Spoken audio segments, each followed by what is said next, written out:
কতই ভালো ছিল না সেই দিনগুলো। স্কুল থেকে ফিরে এসে আজকের দিনের জন্য একটা স্পেশাল গিফট র্যাপ করা থাকতো। কত আনন্দে কাটতো সেই দিনগুলো। জানি সেই দিনগুলো আর কখনোই ফিরে পাবো না। আজও সেই দিনগুলো যেন গল্পের মতো লাগে। গল্পের মতো মনের খাতায় লেখা আছে সেই দিনগুলো।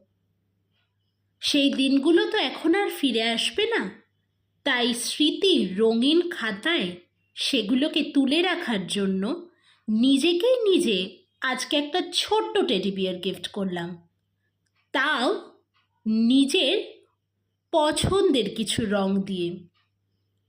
ভালো থাকুক আমাদের সেই ছোটবেলার দিনগুলো।